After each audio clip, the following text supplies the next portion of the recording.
जय मसीह। आशा छ यहाँहरू सबैजना सन्चै हुनुहुन्छ भन्ने र फेरि एक हप्तापछि यसरी यहाँहरूसँग अनलाइनमा यसरी भेट्ने मौका प्रभुले दिनुभएको छ। प्रभुलाई धेरै धन्यवाद भएको होस् अनि प्रभुको नाउँको बढाइ भएको होस्। र हामी अब वचनमा प्रवेश गर्नेछौँ र विगतको झैँ मैले भनिरहेको छु, हामी फिलिपीको पुस्तकबाट हेरिरहेका छौँ र आज पनि फिलिपीकै पुस्तकलाई हामी निरन्तरता दिनेछौँ। आजको हाम्रो खण्ड छ फिलिपीको 3 अध्यायको 12 पददेखि हामी 21 पदसम्मबाट हेर्नेछौँ। तपाईहरूले आफ्नो बाइबलहरू खोलेर तपाईहरू तयार रहनुहोला। फिलिपीको पुस्तक 3 अध्यायको 12 पददेखि 21 पदसम्मबाट हामी यो संसारमा हुन त विशेष गरी खेलाडीहरू जब खेल्दछन्, हरेक खेलाडीको एउटा उद्देश्य हुन्छ कि म पुरस्कार जित्न सकूँ, खेलमा मैले जित्न सकूँ र पुरस्कार हात पार्न सकूँ। पुरस्कार पनि प्रथम पुरस्कार नै प्राप्त गर्न सकूँ भनेर धेरैले त्यो एउटा आशा राखेर खेलमा भाग लिनुहुन्छ। त्यसै गरी तपाईँ र म पनि यो संसारमा छौँ। परमेश्वरले तपाईँ र मलाई स्वर्गीय स्थानमा अर्थात् स्वर्गमा स्वर्गीय पुरस्कार हाम्रो निम्ति तयार गरेर राख्नुभएको छ। त्यो हामी हरेक जो परमेश्वरमा विश्वास गर्छौँ, जो ख्रीष्ट येशूमा विश्वास गर्छौँ, हामी त्यो पुरस्कार पाउन लालयित छौँ। हामी त्यो पुरस्कार पाउन चाहँदछौँ। तर त्यो पुरस्कार पाउन चाहँदैमा हामीले पाइहाल्ने होइन। अब हामीले ख्रीष्ट येशूमा पाइने पुरस्कार हामीले कसरी पाउन सक्दछौँ, कस्तो जीवन जिएर हामीले ख्रीष्ट येशूमा पाइने त्यो स्वर्गीय पुरस्कार हामीले पाउन सक्दछौँ। आज त्यो वचनमा हामी केन्द्रित भएर फिलिपीको 3 अध्यायको 12 पददेखि 21 पदसम्मबाट हेर्नेछौँ र म यसलाई विभिन्न खण्डहरूमा विभाजन गरेर तपाईहरूको अगाडि पढ्नेछु। तपाईहरूले बाइबल हेर्न सक्नुहुन्छ अर्थात् ध्यान दिएर सुन्न सक्नुहुन्छ। पहिलो कुरा त हामीले ख्रीष्ट येशूमा पाइने पुरस्कार कसरी प्राप्त गर्न सक्दछौँ भन्दाखेरि फिलिपीको 3 अध्यायको 12 पददेखि 14 पद अनुसार हामीले आफ्नो स्वर्गीय बोलावट अनुसारको जीवन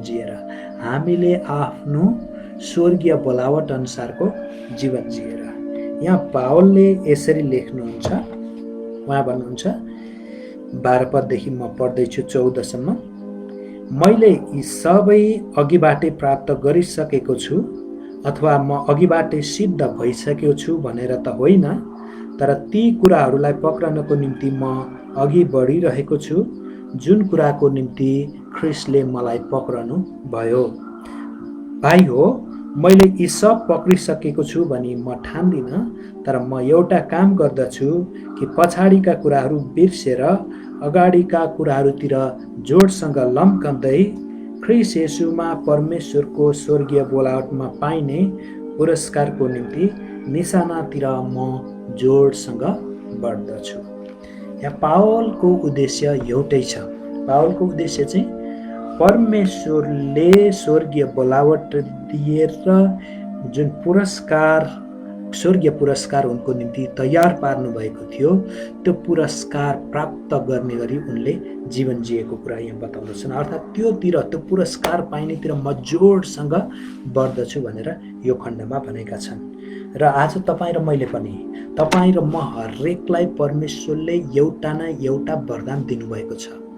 अर्थात् तपाईँ र मलाई एउटा न एउटा बोलावट दिनुभएको छ। तपाईँ र मैले जुन दिनदेखि येशू ख्रीष्टलाई विश्वास गऱ्यौँ त्यो दिन हामीले बोलावट पाएका छौँ। अब त्यो बोलावट अनुसारको हामीले जीवन जियौँ भने मात्रै त्यो स्वर्गीय इनाम अर्थात् स्वर्गीय पुरस्कार हामीले प्राप्त गर्न सक्दछौँ। पावललाई फिलिपीका मण्डलीका विश्वासीहरूले एउटा निकै शक्तिशाली र महान आत्मिक व्यक्ति ठान्दथे अनि उनीहरूको सोचाइमा पावलले त त्यो पुरस्कार, त्यो इनाम, त्यो स्वर्गीय इनाम पाइसकेको छन् भन्ने उनीहरूको सोच थियो। तर पावलले यहाँ के बताउँदछन् भन्दाखेरि 12 पदमा हेर्नुहोस्, मैले यी सबै अघिबाटै प्राप्त गरिसकेको छु, अर्थात् म अघिबाटै सिद्ध भइसकेको छु भनेर त होइन भनेर भन्दछन्। उनले आफूलाई भन्दछन् कि मैले त्यो सबै भनौँ पाइसकेको छु, म आत्मिक रूपमा परिपक्व भइसकेको छु भनेर होइन भनेर उनले भन्दछन्। उनी यतिखेर आफूलाई, हुन त फिलिपीका मण्डलीका विश्वासीहरूले उनलाई चाहिँ पुरा परिपक्व, सिद्ध अनि परमेश्वरबाट त्यो पाइने स्वर्गीय पुरस्कार उनले पाइसकेका छन् भन्ने उनीहरूको सोच, जुन सोच थियो, पावलले त्यो भन्छन् त्यो सोच गलत हो। म अझै पनि सिद्ध छैन, मैले अझै पनि त्यो पुरस्कार प्राप्त गरिसकेको छैन, म अझै पनि आत्मिक रूपमा परिपक्व भइसकेको छुइनँ भनेर भन्दछन्। तर उनले के गर्दछन् त? परिपक्व भएको छुइनँ भनेर उनी चुप्पो लागेर बस्छन्। म त आत्मिक रूपमा राम्रो हुन सकिनँ, मैले बोलावट अनुसारको जीवन जिउन सकिनँ, म किन अब ख्रिस्टमा बढ्नु, किन मण्डली जानु, किन प्रचार गर्नु भनेर उनले भन्दछन्? भन्दैनन्। के भन्दछन् त? हामी हेरौँ। तर ती कुराहरूलाई पक्रनको निम्ति म अघि बढिरहेको छु, जुन कुराको निम्ति ख्रिस्टले मलाई पक्रनु भयो।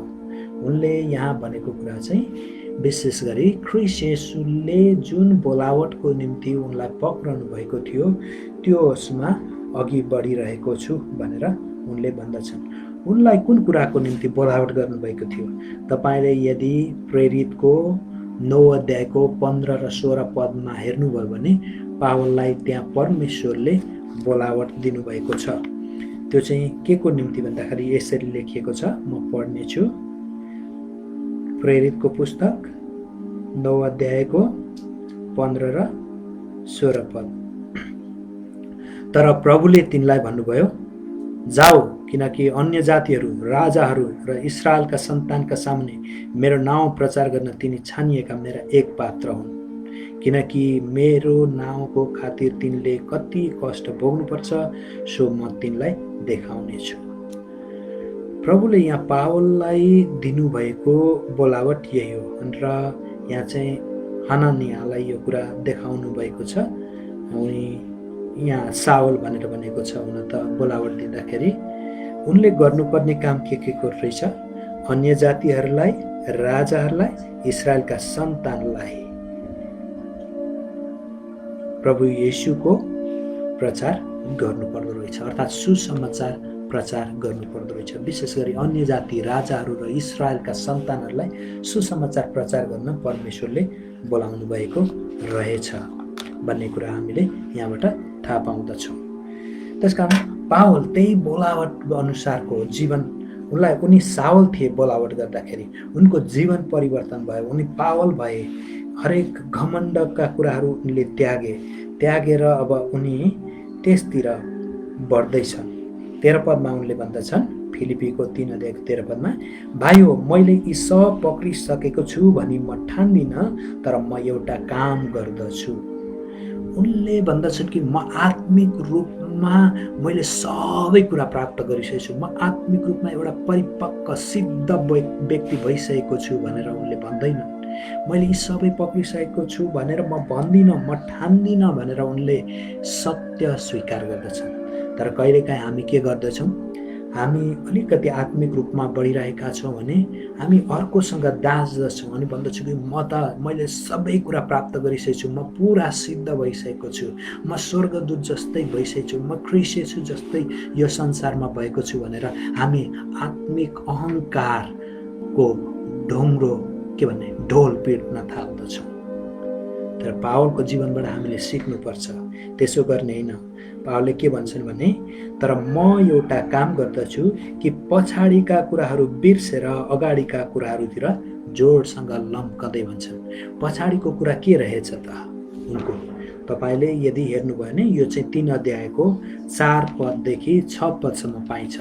पछाडिको कुरा भनेको ख्रिस्ट येशूलाई विश्वास गर्नुभन्दा अगाडि उनी शरीरका कामहरू, व्यवस्था, यहुदी परम्परा व्यवस्थाहरू पालन गर्यो भने उद्धार मुक्ति पाइन्छ भनेर खालि शारीरिक कुराहरूमा जोड दिन्थे। त्यही कुरा उनले स्वीकारेको हामी यो फिलिपीको 3 अध्यायको 4 पददेखि 6 पदमा पाउँछौँ। यहाँ यसरी भन्दछन् उनले, यद्यपि म आफैलाई त शरीरमा भरोसा राख्ने कारण छ, कुनै मानिसले शरीरमा भरोसा राख्ने कारण छ भन्ठान्छ भने मेरो त झन बढी छ। उनले भन्दछन्, यदि कोही अर्को व्यक्तिले शरीरमा भरोसा राख्ने कुरा अथवा शरीरमा भरोसा राखेर मैले उद्धार मुक्ति पाउँछु भनेर कसैले ठान्दछ भने मैले त त्यो त झनै धेरै ठान्नु पर्ने हो। किनभने शरीरमा त्यो ठान्न मसँग धेरै आधारहरू, धेरै प्रमाणहरू, धेरै कुराहरू छन् भनेर उनले भन्दछ। अनि ती कुराहरू के हुन्? शारीरिक कुराहरू। 8औं दिनमा मेरो खतना भएको, म इस्रायल जातिको बेन्यामिन कुलको हुँ, हिब्रूको पनि हिब्रू, व्यवस्थाको विषयमा हो भने एक फरिसी, जोसको विषयमा हो भने मण्डलीलाई सताउने, धार्मिकताको विषयमा हो भने व्यवस्थामा भएको धार्मिकता बमोजिम निष्ठोर ठहरिएको हुँ। यो कुरा हामीले गएको हप्तामा वचनमा हेरिसकेका थियौँ। यो चाहिँ विगतका कुरा भए। शारीरिक कुरामा उनले जोड दिएर अनि उद्धार मुक्ति खोजिरहेका थिए, मण्डलीलाई सताइरहेका थिए। व्यवस्था अनुसार हेर्ने हो भने धार्मिकता बमोजिम, व्यवस्थाको धार्मिकता बमोजिम उनी पुरा निष्ठोर भइसकेका थिए। तर उनले के भन्छन्? अब फिलिपीको 13को मुनि खमा कि पछाडिका कुराहरू बिर्सेर, यी सम्पूर्ण कुराहरू बिर्सेर शरीरद्वारा उद्धार मुक्ति पाइन्छ भनेर मैले गरेका कोसिस, प्रयत्नहरू, मेरो जोस, सबै कुरा बिर्सेर र अगाडिका कुराहरूतिर जोडसँग लम्काउँदै भन्छन्। त्यो अगाडिको कुरा भनेको आत्मिक परिपक्वतातिर जोडसँग लम्काउँदै ख्रीष्ट येशूमा परमेश्वरको स्वर्गीय बोलावटमा पाइने पुरस्कारको निम्ति निशानातिर म जोडसँग अघि बढ्दछु भनेर भन्दछन्। अब विगतका कुराहरू, पापका कुराहरू, शारीरिक कुराहरूमा भरोसा गर्ने कुराहरूदेखि यी कुरालाई त्यागेर बिर्सिएर अगाडि आत्मिक परिपक्वता, ख्रीष्ट येशूलाई आफ्नो लक्ष्य बनाएर उनी जोडसँग बढ्दछन्। र आज तपाईँ र मैले पनि गर्नुपर्ने कुरा यही हो।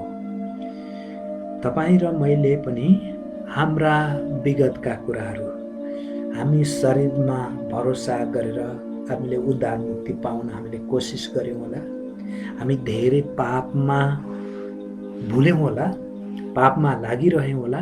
ती सम्पूर्ण कुराहरू बिर्सेर हामीलाई परमेश्वरले ख्रीष्ट येशूमा स्वर्गीय बोलावट दिनुभएको छ र त्यसको निम्ति एउटा पुरस्कार राख्नुभएको छ। त्यो बोलावट राम्रोसँग बोलावट अनुसारको जीवन जियौँ भने हामीले त्यो इनाम, त्यो पुरस्कार पाउँदछौँ। त्यो पुरस्कार पाउने हिसाबले हामीले जीवन जिउनु पर्दो रहेछ।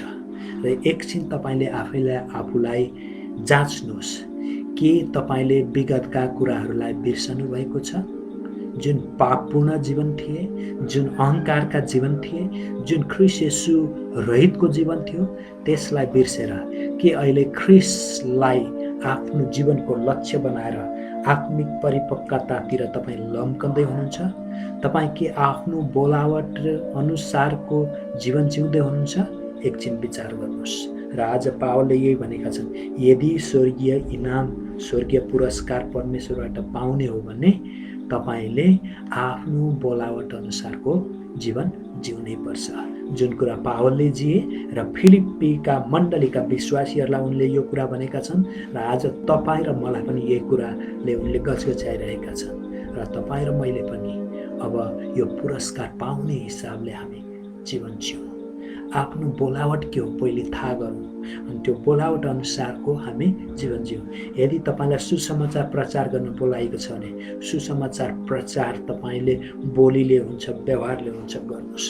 तपाईँलाई शिक्षा दिन बोलावट भएको छ भने शिक्षा दिनुहोस्। तपाईँलाई सेवा, अरू किसिमका सामाजिक सेवा, आत्मिक सेवा, यी मण्डलीका सेवा पुर्याउनको निम्ति बोलावट भएको छ भने त्यही गर्नुहोस्। जुन बोलावट पाउनु भएको छ त्यो बोलावटमा बाट विमुख नहुनुहोस्, त्यही बोलावट अनुसारको जीवन जिउनुहोस्। र त्यसो गर्नुभयो भने तपाईँले परमेश्वरबाट पाउने स्वर्गीय पुरस्कार तपाईँले पाउनु हुनेछ। अब यो स्वर्गीय पुरस्कार प्राप्त गर्न कसरी जीवन जिउनुपर्छ भन्दाखेरि दोस्रो कुरो हामीले 15 पददेखि 16 पद अनुसार हेर्ने हो भने हामीले आत्मिक जीवन परिपक्व ढङ्गले जिएर, हामीले आत्मिक जीवन परिपक्व ढङ्गले जिएर। पावल यहाँ परिपक्वतातिर लम्किरहेका थिए। हुन त हामी क्रिस्चियनहरू ख्रीष्ट येशूलाई विश्वास गर्ने बित्तिकै हाम्रा पाप सम्पूर्ण पापहरू क्षमा भएका छन् अनि हाम्रो पाप ख्रीष्ट येशूले लिएर उहाँको धार्मिकता हामीलाई दिनुभएको छ र हामी परमेश्वरको अगाडि पुरा एकदम धार्मिक व्यक्ति देखिन्छौँ, ठिक देखिएका छौँ परमेश्वरको नजरमा। त्यो चाहिँ ख्रीष्ट येशूको धार्मिकताले गर्दाखेरि पावलमा पनि यही थियो र पावल पनि परिपक्वतातिर अगाडि बढिरहेका थिए। त्यो परिपक्वता भनेको ख्रीष्ट जस्तै भएर जीवन जिउँ। हामी कहिलेकाहीँ एउटा कोरस गाउँछौँ, येशू जस्तै हुन चाहन्छु, थोरै नापमा होइन उनको पूर्णतामा भनेर हामी गाउँदछौँ। येशू जस्तै हामी जिउन चाहनुपर्छ, थोरै नापमा होइन पूर्णतामा। कहिलेकाहीँ हामी आत्मिक रूपमा लड्छौँ होला, तर हामी फेरि उठ्ने साहस गर्नुपर्छ। एउटा बच्चा जब हिँड्नलाई टुकुटुकु हिँड्न थाल्दछ अर्थात् बामे सर्दछ अनि बामे सर बिस्तारै टुकुटुकु हिँड्न थाल्दछ, बच्चा लड्दछ। लडेपछि उसले म लडेँ, दुख्यो, अब म हिँड्दिनँ भनेर भन्दैन। उसलाई राम्रोसँग अरू ठुलो परिपक्व व्यक्तिहरू जसरी राम्रोसँग हिँड्छन्, नलडिकन हिँड्छन्, उसलाई पनि त्यस्तै गरी हिँड्ने इच्छा हुन्छ।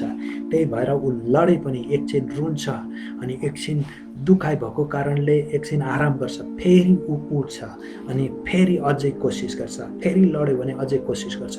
ऊ हार्दैन, उसको लडाइँमा उसले ध्यान दिँदैन। आज तपाईँ र म पनि आत्मिक रूपमा परिपक्व छैनौँ, त्यसै कारण कहिलेकाहीँ हामी लड्न सक्दछौँ, तर हाम्रो लक्ष्य ख्रीष्ट येशूलाई बनाएर हामी जब हिँड्दछौँ, ख्रीष्ट येशू जस्तै म हुन चाहन्छु भनेर हिँड्दछौँ, हामी परिपक्व हुँदै परिपक्व ढङ्गले हामीले जीवन जिउँदै जानुपर्छ। हामी अपरिपक्व व्यक्तिको जसरी हामीले सोच्नु हुँदैन। पावलले यहाँ के भन्दछन् 15 र 16 पद हामी हेरौँ फिलिपीको 3 अध्यायको। हामी परिपक्व हुनेहरू चाहिँ सबै यस्तै मनका हौँ र तिमीहरू कुनै कुरामा अरू विचारका छौ भने परमेश्वरले तिमीहरूलाई त्यो पनि प्रकट गरिदिनुहुनेछ। केवल हामीले जे प्राप्त गरिसकेका छौँ त्यसैमा दरिला भई बसौँ। पावलले के भन्छन् भन्दाखेरि हामीले जे प्राप्त गरिसकेका छौँ त्यसमा दरिला भई बसौँ भन्छन्। यो हामीले के प्राप्त गरिसकेका छौँ? येशू ख्रीष्टलाई विश्वास गर्ने बित्तिकै तपाईँले के प्राप्त गर्नुहुन्छ? सायद पापको क्षमा तपाईँले प्राप्त गर्नुहुन्छ, उद्धार मुक्ति प्राप्त गर्नुहुन्छ, धार्मिकता प्राप्त गर्नुहुन्छ, पवित्रता प्राप्त गर्नुहुन्छ अनि यही परमेश्वरलाई नै तपाईँले प्राप्त गर्नुहुन्छ। यी हामीले प्राप्त गरिसकेका कुराहरू विशेष भन्ने हो भने धार्मिकता, हामीले परमेश्वरको धार्मिकता प्राप्त गरिसकेका छौँ। अब यो धार्मिकतामा हामी दरिलो भएर हामी बस्नुपर्छ। धार्मिकताबाट हामी दायाँ कि बायाँ गर्नु हुँदैन। हामी यसमा लड्ने, हामी अर्कोतिर भोग्ने गर्नु हुँदैन। यसमा स्थिर हुनुपर्छ, अस्थिर पनि हुने होइन। कोही व्यक्तिहरूले कुनै झुटा शिक्षाले, कुनै दन्ते कथाले हामीलाई उडाएर नलगोस्। हामी धार्मिकतामा दरिलो भई जरा गाडेर हामी खडा हुन सकौँ, ताकि जसरी यो चैत्र वैशाखमा धेरै नेपालमा होरी बतास चल्दछ अनि जुन रुखले जरा गाडेको हुन्छ राम्रोसँग जमिनमा, त्यो रुख हलिए पनि ऊ लड्दैन।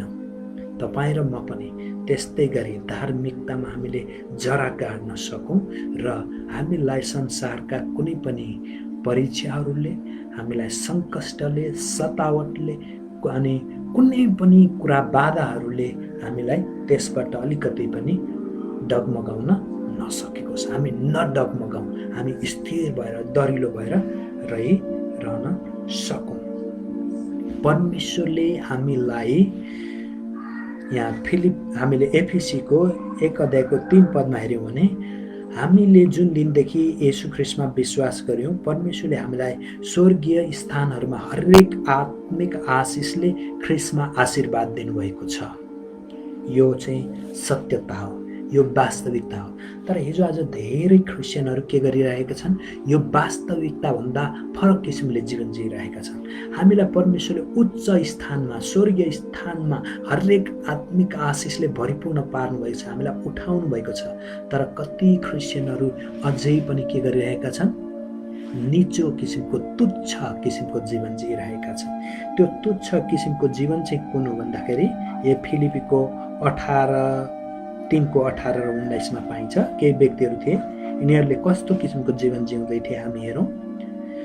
मैले धेरै पल्ट बताएका मानिसहरूका बारेमा फेरि पनि म तिमीहरूलाई रोँदै भन्दछु कि तिनीहरू ख्रिस्टका क्रुसका शत्रुहरू जस्तै जीवन बिताउँछन्।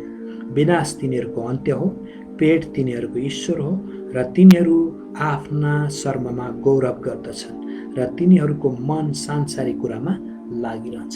यहाँ पनि फिलिपी सहरमा पनि केही त्यस्ता व्यक्तिहरू थिए जो परिपक्वतातिर बढ्नुपर्ने, परमेश्वरले उनीहरूलाई उच्च स्थानमा राख्नुभएको, स्वर्गीय स्थानमा हरेक आशिषहरूले ख्रीष्ट येशूमा आशीर्वाद दिनुभएको थियो, तर तिनीहरूले त्यस संसारको जीवन जिउन सकेनन्। आज संसारमा तपाईँ र मेरो छेउछाउमा कहिलेकाहीँ तपाईँ र म पनि त्यस्तै गरी जीवन जिइरहेका छौँ। आफ्नै पेटको निम्ति कति व्यक्तिहरूले पेटकै निम्ति जीवन जिइरहेका छन्। हो, हामीलाई खानेकुरा चाहिन्छ, तर पेटलाई नै सम्पूर्ण कुरा ठानेर हामीले जीवन जिउनु हुँदैन। एकजना नेपाली साहित्यकार भैरव अर्याल भन्नेले जयभुँडी भन्ने उपन्यास लेखेका छन्। तिनमा उनले भन्दछन्, मानिसहरू पेटकै निम्ति सबैभन्दा पहिले आफ्नै भुँडीको जय गर्दछन्, भुँडी पूजा गर्दछन्, अनि भुँडी पूजाकै निम्ति यी सबै कुराहरू गरिरहेका छन् मान्छेले भनेर उनले भन्दछन्। आज कति मान्छेहरूले आफ्नै भुँडीको पूजा गर्न, भुँडीलाई नै ईश्वर ठानेर भुँडीकै जय गर्दछन्। हामी त्यस्तो हुँदैन। आफ्नो शर्ममा हामीले गर्व गर्ने होइन, हामीले ख्रीष्ट येशूमा गर्व गर्नुपर्छ। हामी परिपक्व एउटा आत्मिक परिपक्व व्यक्ति जस्तै गरी हामीले जीवन जिउनुपर्छ। हरेक कुराहरूलाई हामीले आत्मिक रूपमा आत्मिक रूपमा जाँच्नु पर्दछ, यो आत्मिक छ कि छैन भनेर, र छैन भने ती कुराहरूतिर मन लगाउँदैन, तर आत्मिक कुरातिर मन लगाउँदै ख्रीष्ट येशूमा हामी अगाडि बढ्दै जानु पर्दछ। अनि पावल पनि यही अनुसार आत्मिक परिपक्वतातिर जिउँदै थिए। कति व्यक्तिहरू त्यस अनुसार जिउँदैनन् भने त्यो पावलले के भन्छन्, त्यस्ता व्यक्तिहरूलाई तिमीहरू कुनै कुरामा अरू विचारका छौ भने परमेश्वरले तिमीहरूलाई त्यो प्रकट गरिदिनुहुनेछ। यदि आत्मिक रूपमा परिपक्व ढङ्गले कोही व्यक्ति जीवन जिउँदैन भने, परिपक्वतातिर यदि लम्कन चाहेको छ भने परमेश्वरले आत्मिक परिपक्वता के हो त्यसलाई प्रकट गरिदिनुहुनेछ, र त्यस अनुसार उसले जीवन जियो भने बल्ल उसले स्वर्गीय बोलावटमा परमेश्वरको पाइने पुरस्कार उसले पनि प्राप्त गर्नेछ। त्यसकारण तपाईँले आफैले आफूलाई एकछिन जाँच्नुहोस्, के तपाईँले अहिले यो क्रिस्चियन जीवन जिउँदाखेरि परिपक्व ढङ्गले तपाईँ जीवन जिउँदै हुनुहुन्छ? के परमेश्वरबाट पाएको धार्मिकतामा तपाईँ स्थिर भएर दरिलो भएर खडा हुनुभएको छ? विचार गर्नुहोस् र प्रभुमा स्थिर भएर धार्मिकतामा दरिलो भएर परिपक्व ढङ्गले अगाडि जीवन जिउँदै जानुहोस्, र त्यो स्वर्गीय इनाम अवश्य पनि तपाईँले प्राप्त गर्नुहुनेछ। र तेस्रो अर्थात् अन्तिम कुरा, हामीले ख्रीष्ट येशूमा पाइने पुरस्कार कसरी प्राप्त गर्न सक्दछौँ भन्दाखेरि, तेस्रो चाहिँ हामीले यो 17 पददेखि 21 पद अनुसार हामीले अग्रजहरूको जीवन सतर्कता साथ अनुकरण गरेर, हामीले अग्रजहरूको जीवन सतर्कता साथ अनुसरण गरेर अर्थात् अनुकरण गरेर। अग्रजहरू भनेको हामीभन्दा अगाडि ख्रीष्ट येशूमा विश्वास गरेर जीवन जिउने हाम्रो के भनौँ, बुवा आमा दाजुभाइ दिदीबहिनी जो पनि हामीले विश्वास गरेर जिउनुभन्दा अगाडि उनीहरूले विश्वास गरेर जीवन जिइरहेका ती व्यक्तिहरूको जीवनलाई हामीले सतर्कता साथ अनुकरण गर्नुपर्दछ भनेर पावलले भन्दछन्। 17 पदको सुरुमा उनले यसरी भन्दछन्, भाइ हो तिमीहरू मेरो अनुकरण गर्ने हो, हामीमा तिमीहरूले देखेको नमुना अनुसार जिउनेहरूलाई हेर भनेर भन्दछन्। पावलले पहिलो हाम्रो अनुकरण गर अर्थात् मेरो अनुकरण गर भनेर भन्दछन्। पावलमा यस्तो हिम्मत कहाँबाट आयो? आज तपाईँ र मैले के भन्न सक्छौँ अर्को व्यक्तिलाई मेरो देखासिखी गरेर जीवन जियो भनेर हामीले भन्न सक्छौँ? कि हामी आत्मिक रूपमा परिपक्व भएर परिपक्व ढङ्गले जीवन जिउँदैछौँ कि हामीले आफ्नो बोलावट अनुसारको जीवन जिउँदैछौँ? विचार गरौँ। पावलले त त्यो जिएका थिए। पावलले पहिलो कोरिन्थी 11 अध्यायको 1 पदमा भन्दछन्, कि उनले ख्रीष्ट येशूको अनुकरण गरेका थिए, देखासिखी गरेका थिए र अरूहरूलाई उनको अनुकरण गर्न, देखासिखी गर्न उनले आग्रह गर्दछन् र यहाँ 17 पदमा पनि त्यही गर्दछन्। त्यो भएको कारणले कति व्यक्तिहरूले पावलको र प्रेरितहरूको अनुकरण गरेका थिए, देखासिखी गरेर त्यस अनुसारको जीवन जिएका थिए। तर पावलले भन्दछन्, जसले हाम्रो अनुकरण गरेको छु, ख्रीष्ट येशूको र मेरो अनि प्रेरितहरूको अनुकरण गरेको छु भनेर भन्दछन्, तिनीहरूको जीवन ती जिउनेहरूलाई हेर भनेर भन्दछन्। हेर भनेको चाहिँ के हो? अवलोकन गर। त्यही हेरेर त्यस्तै जीवन जिय भनेको होइन। किनभने जो व्यक्तिले मैले अनुकरण गरेको छु भन्थ्यो, त्यो व्यक्ति त्यस्तो नहुन पनि सक्छ। जुन कुरा यो 18 र 19 पदमा पावलले बताएका छन्, केही व्यक्तिहरूले मैले ख्रीष्ट येशूको अनुकरण गरेको छु, मैले प्रेरितहरूको अनुकरण गरेको छु भनेर भन्थे, तर तिनीहरू त पावलले के भन्छन्? ख्रीष्टका क्रुसका शत्रुहरू हुन् र तिनीहरू आफ्नो पेटको निम्ति, धन सम्पत्ति आय आर्जन गर्न, आफ्नो स्वार्थ पूरा गर्नको निम्ति मात्रै काम गर्दछन्, पेटको निम्ति काम गर्दछन्, सेवा गर्दछन्, ख्रीष्टको निम्ति होइन भनेर पावलले यहाँ भन्दछ। त्यसकारण सबैजना, हाम्रा अग्रजहरू सबैजना सिद्ध छैनन्, अनुकरण गर्न लायकका छैनन्। त्यसकारण तपाईँ र मैले सतर्क भएर उनीहरूको जीवनलाई हेरेर कुन जीवन चाहिँ ख्रीष्ट येशूको अनुसारको छ, ख्रीष्ट येशूको जस्तै छ, त्यो पाटोलाई मात्रै हेरेर हामीले जीवन जिउनु पर्दछ। त्यो पाटोलाई मात्रै हामीले देखासिखी गर्नु पर्दछ। तर नराम्रो ख्रीष्ट येशूको अनुसार छैन भने त्यो पाटोलाई हामीले हेरेर जीवन जिउनु हुँदैन। तर दुर्भाग्य, कतिजना विश्वासीहरू के गर्नुहुन्छ? फलानुको जीवन हेरेर त मलाई मण्डली जान मन लाग्दैन, म त बेकार क्रिस्चियन भएछु भनेर भन्दछ। अनि उसले ख्रीष्ट येशूलाई त्याग्यो भने र पापमा लाग्यो भने अर्को व्यक्तिले उसको जीवनलाई हेर्यो भने के भन्छ? उसले पनि भन्छ, फलानुको जीवन। अनि तपाईँ त झन् गए गुज्रेको हुनुहुन्छ।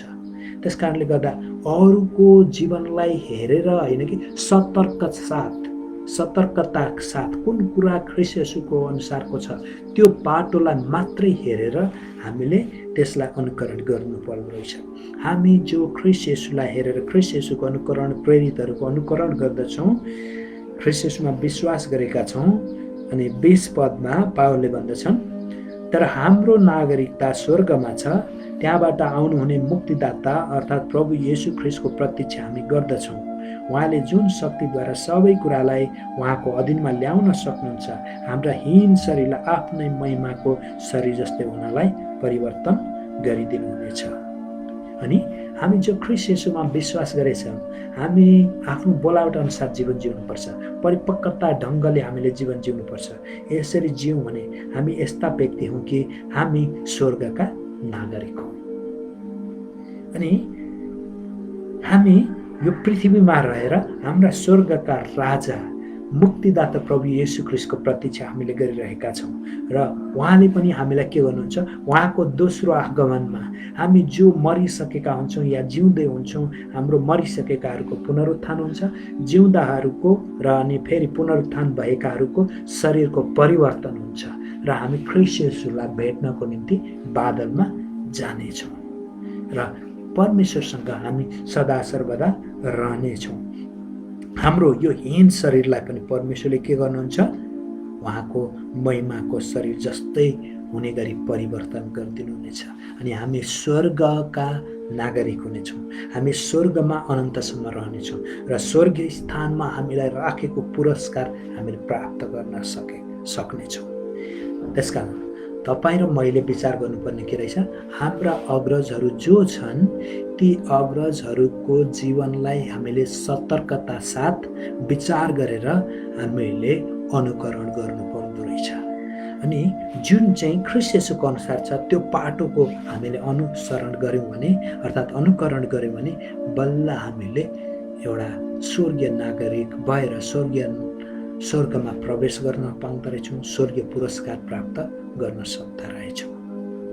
त्यसकारण एकछिन तपाईँले आफैले आफूलाई जाँच्नुहोस्, के तपाईँ आफ्ना अग्रजहरूको जीवनलाई विचार गरेर सतर्कता साथ उनीहरूको अनुकरण गर्दै हुनुहुन्छ? छैन भने आज जथाभावी अनुकरण गर्ने होइन, मेरो अगुवा हो, मेरो पास्टर हो भनेरै जथाभावी होइन, अर्थात् मलाई प्रभुमा डोर्याउने हो भनेर जथाभावी गर्ने होइन, तर ख्रीष्ट येशूको अनुसारको उनीहरूको जीवनलाई हेरेर अवलोकन गरेर जुन चाहिँ परमेश्वरको इच्छा अनुसार परमेश्वरको वचन अनुसारको छ त्यो पाटोलाई अनुकरण हामीले गर्न सकौँ ताकि हामीले स्वर्गीय इनाम प्राप्त गर्न सकौँ। र एकछिन विचार गरौँ, हामीले ख्रीष्ट येशूमा पाइने स्वर्गीय पुरस्कार प्राप्त गर्न कसरी जीवन जिउनु पर्दो रहेछ भन्दाखेरि पहिलो कुरा हामीले आफ्नो स्वर्गीय बोलावट अनुसारको जीवन जिउनुपर्छ। दोस्रो कुरा हामीले आत्मिक जीवन परिपक्व ढङ्गले जिउनु पर्दछ। र तेस्रो कुरा हामीले अग्रजहरूको जीवन सतर्कता साथ अनुकरण गरेर जीवन जिउनुपर्छ।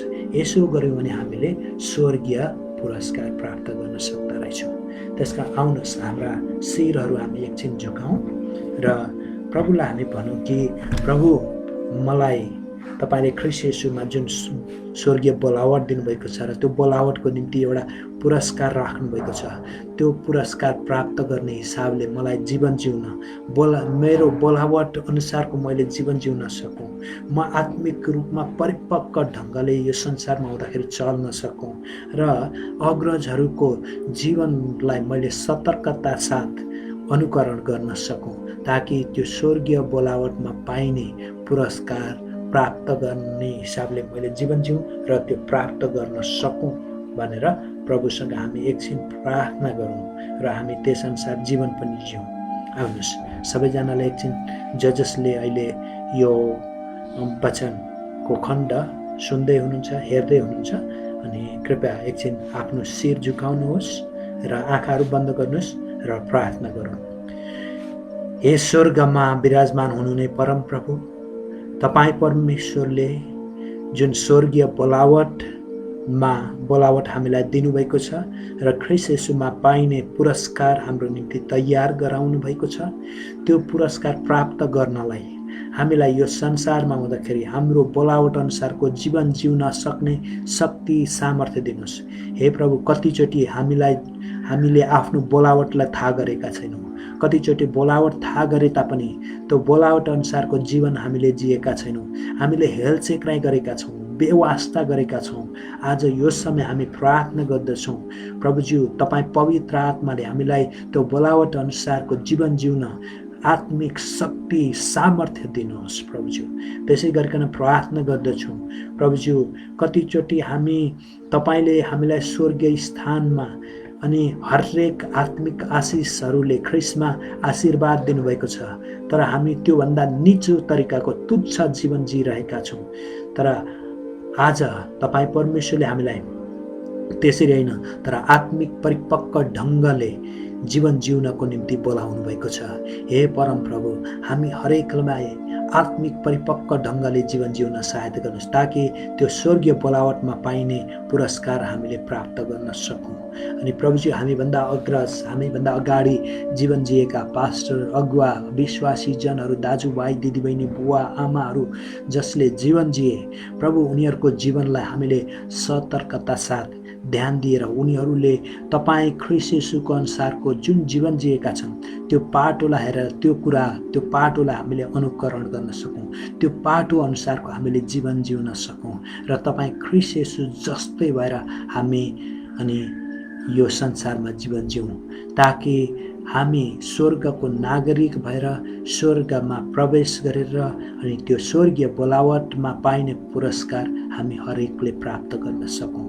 तपाईँलाई हामी धन्यवाद दिन्छौँ। यो घडी हामी प्रार्थनामा सम्झन्छौँ संसारभरि यो कोरोनाको सङ्क्रमणले गर्दाखेरि जे जति मानिसहरूले जीवन गुमाएका छन् प्रभु, तिनीहरूका परिवारलाई तपाईँ परमेश्वरले सम्हाल्नुहोस्। अनि कति मानिसहरू त्यो रोगसँग लडिरहेका छन् प्रभुजी, मृत्युमा सङ्घर्ष गरिरहेका छन्। हामी प्रार्थना गर्छौँ त्यो सङ्क्रमणदेखि पुरा रूपमा छुटकारा दिनुहोस् अनि निको पार्नुहोस्। यो कोरोना पुरा रूपमा नियन्त्रणमा आएको होस्। कति मानिसहरूले यो सङ्क्रमणको कारणले, लकडाउन भएको कारणले आफ्ना कामहरू गर्न पाउनुभएको छैन, अध्ययन गर्न पाउनुभएको छैन, व्यवसायहरू चलाउन पाउनुभएको छैन, कमाइ छैन, भोकै बसेका छन् प्रभु, उनीहरूलाई तपाईँ परमेश्वरले यो सङ्क्रमणदेखि पुरा रूपमा छुटकारा दिनुहोस्। लकडाउन पनि अनि हटेको होस् र सबैले आफ्नो काम गरेर, आफ्नो व्यवसाय गरेर अनि आफूले कमाइ गरेर अनि आफ्नो जीवन, आफ्नो परिवारको जीवन राम्रोसँग जिउन सकेका हुन्। जो जति भोकाहरू छन् तिनीहरूलाई तपाईँ परमेश्वरले भोजन जुटाउनुहोस्, उनीहरूका आवश्यकता कुराहरू सबै तपाईँले पुरा गरिदिनुहोस्। धन्यवाद छ प्रभुजी सबै कुराको निम्ति। हामीलाई आजको आराधना सेवाद्वारा, आजको सङ्गतिद्वारा अनि आजको वचनद्वारा जे जति आशिष दिनुभएछ धन्यवाद छ। यो वचन हामीले सुनेका छौँ, यसलाई पालन गरेर आशिषी छोराछोरी बन्ने हामीलाई तुल्याउनुहोस्। धन्यवाद छ। तपाईँ परमेश्वरको नाउँलाई सबै कुरामा धन्यवाद दिन्छौँ।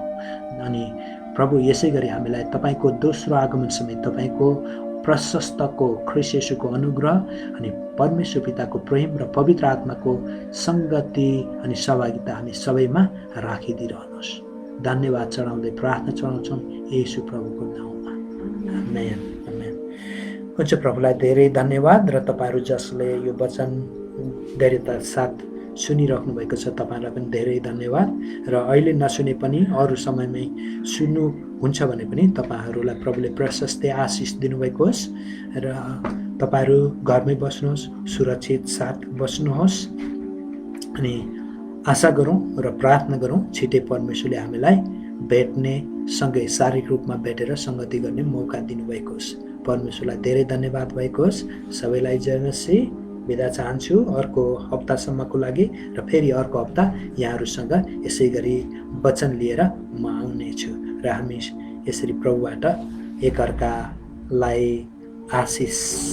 एकअर्कामा आशिष बाँड्दै हामी आशिष दिने पनि छौँ र आशिष लिने पनि छौँ। परमेश्वरले प्रशस्तै आशिष दिनुभएको होस्।